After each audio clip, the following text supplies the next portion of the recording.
Government is really trying to hide behind closed doors what's going on there, and I find it very upsetting and dispiriting as a reporter interested in shining the light on these things. So once the story moved to Washington, now we have a much harder time getting real answers from the Treasury Department about how many loans are being modified under their foreclosure program. We have difficulty getting documents. I am constantly under the Freedom of Information Act trying to get information. It's just much harder now that it's moved to Washington. So it's a bigger challenge for reporters to cover, and it is much more difficult because there's so many moving pieces. You've got Congress involved, you've got the administration through Treasury, through its economic advisors involved. But yes, I would say that the compensation issue, while important, is a sideshow to this larger, really more confounding problem of how to resolve big, interconnected, threatening companies.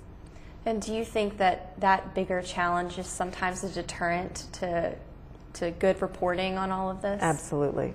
And the fact that Washington is really not willing to address it and help you to understand what they're doing.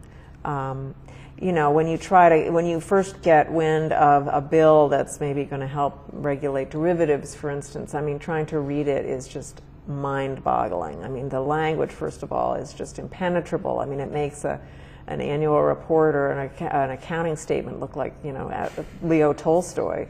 I mean, it's just really impossible to penetrate and hard. And so, you know, it's very, very difficult to get really, you know, to the bottom of it. Well, at least among journalists, there seems to be a consensus that you really do penetrate all of that. And you were recently heralded as the most important financial journalist of her generation by The Nation magazine. What is it about your reporting that sets you apart from other business journalists? Well, first of all, I never really thought I was the most important anything except maybe a mom to my 14-year-old son. But it was a huge, huge coup and just a thrill for me to be cited by The Nation magazine.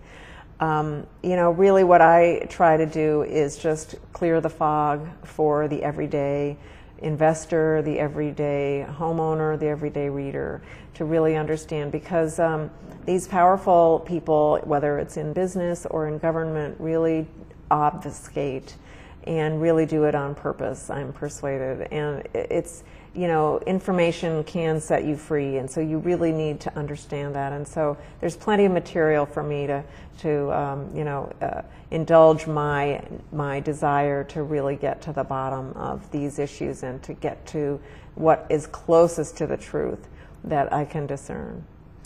With the way the news business is going right now, with the dawn of internet and social media, do you think it is harder to get to the bottom now than it was before? Or? Not because of the new media, I would say. I mean, in fact, I think that there are a lot of new media outlets and blogs, particularly in finance areas, that do a tremendous job of getting to the bottom of some of these issues. Again, what I would say is getting us, you know, setting the hurdles up for us is this secrecy and this, you know, opacity about the government's role and what the government is doing. And the New York Times recently said it was going through another round of buyouts, and papers across the country are under similar and tremendous stress as we try to figure out what the next step for journalism is. Are you worried about the impact that stress is having on financial and business coverage in particular? And what do you think that next step for journalism might be?